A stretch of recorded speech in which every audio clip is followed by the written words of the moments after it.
Hello everybody, my name is Aceface. We're here in the system of Isa Zero, our like home system you could say, where I have most of my like activity based ships. My bigger ships are like in Jita, like all the stockpile there. But the ones I mainly use are here in the system of Isa Zero, at least for the time being.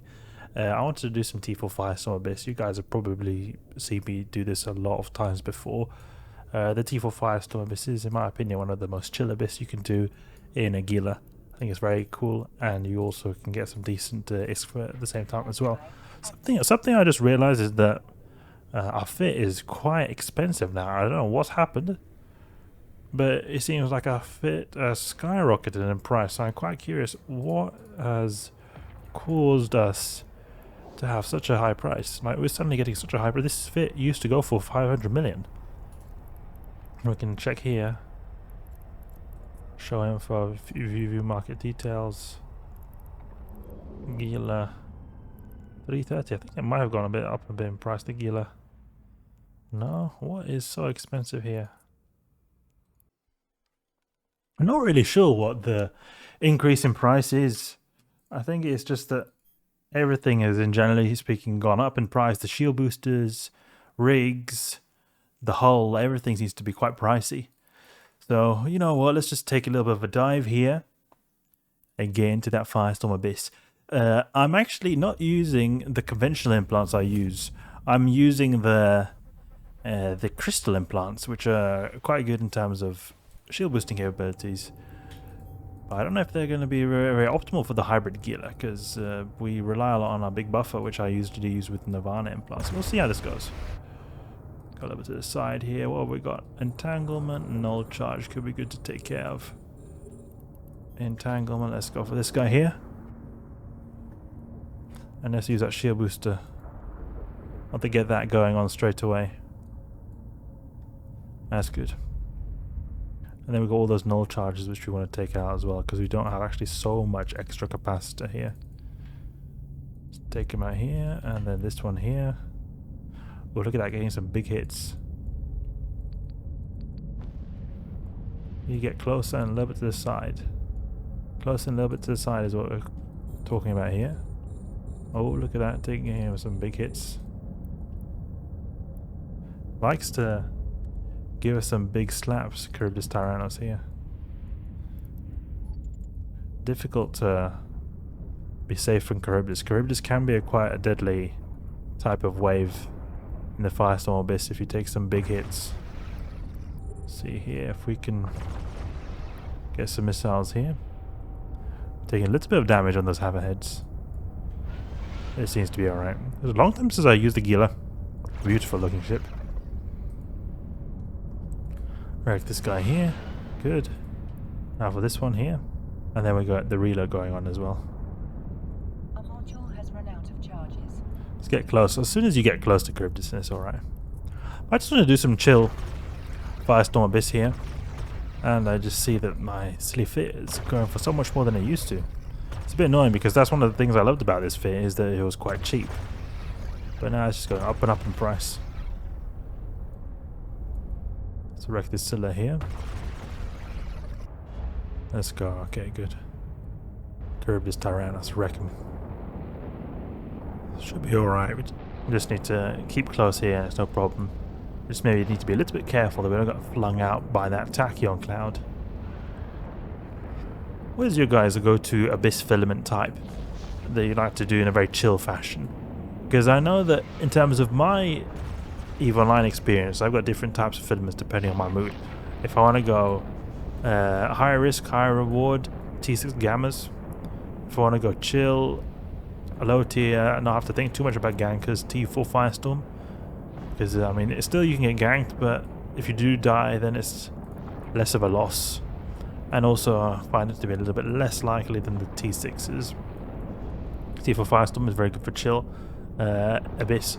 Then also T6 Exotics, chill in terms of the PvE, not in terms of the gank, because gank is high risk situation. Everyone wants to get your juicy T6 fit. Okay, let's get back to the bioactive cache. Pretty quick we were there. Get those drones on the case. Open up that bioactive cache. And then we recall those drones a bit as well. Great, and now we go to the transfer conduit. Oh, we turned off our afterburner. That's why we're going so slow. I was wondering why we were going so slow. Now I just got our rogue drone spam room cells. Be super easy. Dive straight in. Get those drones out. Great. Split up the drones a little bit. So you just split them up and then they just rip apart the rogue drone they just decide to target. Easy, easy. We can just use our shield booster a bit, but this is no problem at all, this wave. The great thing about these filaments is that, yeah, well, you know what, just T4 Firestorm, well, you do 1 million ISK per, or 2 million ISK per filament. So there's very good profit margins we've got going on here. Sometimes I wonder to myself, is it actually better to do T5 electrics or T4 Firestorms? Just because of how good those profit margins are. I probably should actually do the number crunching sometimes, see what it is. I did actually do a calculation a long time ago, actually. Probably have to do a new one as well. Get there.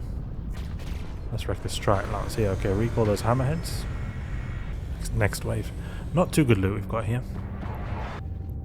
Good, okay, now we've got the Vedmak waves. Might have to have cash here. This is the Gila one, so they're going to be a lot easier. And just blitz through it. But I will do that calculation actually on electrics in a higher tier or firestorms, or for a lower tier. I think that what will result of it is that the T5 electrics will be a little bit better in terms of profitability, but not a lot, just because of the value of these filaments. You get so much out of a firestorm filament.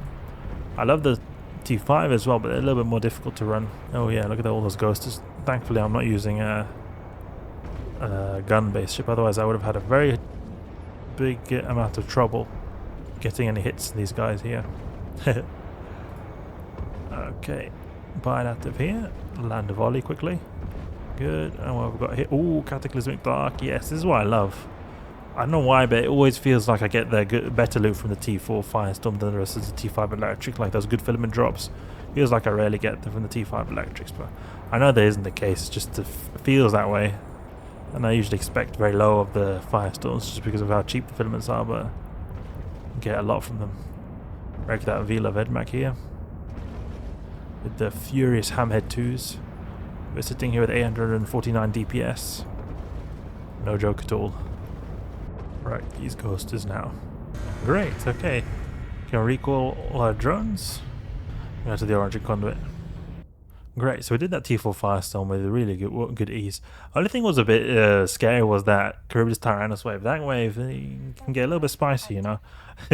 I saw those big hits coming in. It didn't feel too good.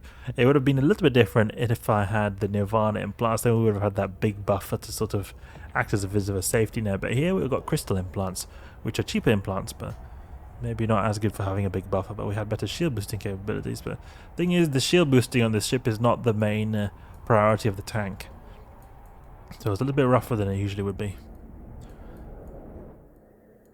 Okay, let's go dock up here and rest a bit. Hope you guys enjoyed the video. That's enough for now. I just want to take you guys with me on a little bit of a quick T4 Firestorm run here. If you did enjoy the video, please do a like and subscribe. I'll catch you guys later.